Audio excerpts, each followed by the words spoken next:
दोस्तों अक्सर हम देखते हैं कि जो हमारे ट्रक ड्राइवर भाई हैं या छोटे ऑपरेटर हैं, उनको अपना बिजनेस करना, अपनी नौकरी करना और अपना घर परिवार चलाना इतना मुश्किल हो जाता है कि अपने बच्चों को अच्छे स्कूलों में पढ़ा नहीं पाते हैं। बहुत बड़े ऑफिसर वैज्ञानिक तो छोड़िए, नॉर्मल 10वीं 12वीं कराना भी मुश्किल हो जाता है। लेकिन आज एक बड़ी खबर ये है कि एक ट्रक ड्राइवर भाई की बेटी ने चंद्रयान को चांद पर पहुंचाने में अपना योगदान दिया है। जी हाँ, वैज्ञानिकों की जो टीम काम कर रही थी चंद्रयान 3 पर, उनके अंदर एक ट्रक ड्राइवर भाई की बेटी भी शामिल है। पूरी तफसील के साथ बताऊंगा आज की इस खास ग्राउंड रिपोर्ट में एक छोटे से कमर्शियल के बाद। सभी भाइयों को नमस्कार। मैं सुनील बिश्नोई नौका बीकानेर राजस्थान से हूँ। सबसे पहले तो मैं धन्यवाद करना चाहूँगा ट्रांसपोर्ट मॉल टीम का कि आप जिस तरीके से काम कर रहे हो, बहुत अच्छा काम कर रहे हो। हम आपके काम से बहुत खुश हैं। आप ऐसे ही काम करते रहिए। और किसी भाई को बीमा पॉलिसी बनवानी हो तो ट्रांसपोर्ट मॉल से बनाएं।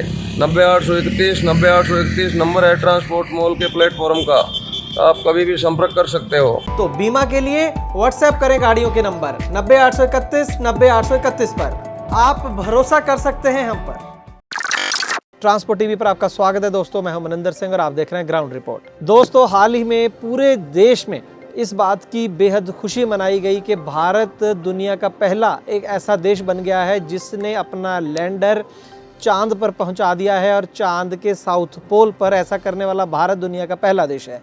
लेकिन यहाँ पर एक और नई खबर जो मैं आपको देने जा रहा हूँ कि जिन वैज्ञानिकों ने यह कारनामा किया है, जो देश के रियल हीरोज़ हैं, जिनकी वजह से चंद्रयान 3 वहाँ पर पहुँचा, उन वैज्ञानिकों की टीम में एक ट्रक ड्राइवर की बेटी कविता भी शामिल है। जी हाँ, ये एक बेहद बड़ी खबर है। जी हाँ, चरखी दादरी हरियाणा के रहने वाले एक ड्राइवर भाई नरेश कुमार, उनके 4 बेटियां और एक बेटा है। तीसरे नंबर की जो उनकी बेटी है कविता, वो 2017 में इसरो के अंदर बतौर वैज्ञानिक उनका सिलेक्शन हुआ था।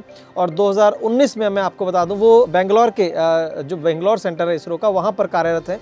और जो 2019 के अंदर चंद्रयान 2 जो गया था, एक अटैम्प्ट किया गया था वहाँ पहुँचाने का चंद्रयान 2 को, लेकिन नहीं पहुँच पाया था। उस टीम में भी कविता शामिल थी। लेकिन वैज्ञानिकों ने हार नहीं मानी थी और एक बार फिर से कुछ ही सालों बाद दोबारा एक अटैम्प्ट किया गया और सफलतापूर्वक 2023 में, अब जैसे कि हम सब जानते हैं कि चंद्रयान 3 वहाँ पर पहुँच गया है, चांद पर झंडा गाड़ दिया है और उसमें एक ड्राइवर भाई की बेटी शामिल है। बहुत ही गर्व की बात है पूरे ट्रांसपोर्ट जगत के लिए। और उन्होंने बताया कि उनके परिवार ने बताया, उनके भाई ने बताया कविता के, कि कभी भी उनके पिता ने उनकी पढ़ाई में कोई पैसों की कमी नहीं आने दी। उनका एक सपना था उनके पिता का कि सारे बच्चों को पढ़ाकर ऑफिसर बनाना है, चाहे जितना भी पैसा लगे, जितनी भी मेहनत करनी पड़े। और आखिरकार वो कामयाब हो गए हैं। और कविता ने पूरी दुनिया में ही नहीं बल्कि चांद पर भी अपने पिता का नाम रोशन कर दिया है। कविता को और उनके पूरे परिवार को और उनके पिता को सैल्यूट है और वो इंस्पिरेशन है बहुत से और ट्रक ड्राइवर भाइयों के लिए, ट्रक ऑपरेटर्स के लिए, जिनको लगता है कि उनके पास इतने संसाधन नहीं है कि वो अपने बच्चों को पढ़ा पाएँ। ऐसा कुछ नहीं है। सबसे बड़ा संसाधन होता है इच्छा शक्ति, जिसके पास है। और वो इस धरती के ऊपर कोई भी चोटी ही नहीं बल्कि चंद्रमा की चोटी को भी सर कर सकती है अगर आपके पास है इच्छा शक्ति। और एक बार फिर से इस ट्रक ड्राइवर भाई को और उससे पूरे परिवार को ट्रांसपोर्ट टीवी की टीम की ओर से सैल्यूट है, मुबारकबाद है। ट्रांसपोर्ट टीवी देखने के लिए बहुत बहुत शुक्रिया।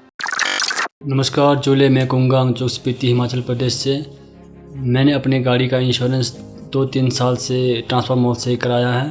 ट्रांसपोर्ट मॉल से इंश्योरेंस कराना काफ़ी आसान और फ़ायदेमंद है। ट्रांसपोर्ट मॉल से इंश्योरेंस कराने पर मुझे हर साल 3 या 4 हज़ार का फ़ायदा होता है। और यहाँ से इंश्योरेंस कराने आसान है और इंश्योरेंस में क्लेम लेना बहुत ही ज़्यादा आसान है। मेरा आप सभी से अनुरोध है, अपना इंश्योरेंस ट्रांसपोर्ट मॉल से ही कराएं, जो कि काफ़ी आसान है। ट्रांसपोर्ट मॉल जो कि ट्रांसपोर्ट गाड़ी के इंश्योरेंस के लिए सबसे अच्छा है। और ट्रांसपोर्ट मॉल के सभी लोगों का धन्यवाद करना चाहता हूँ, क्योंकि वो ट्रांसपोर्ट के सभी गाड़ियों का हमेशा मदद करते हैं। धन्यवाद।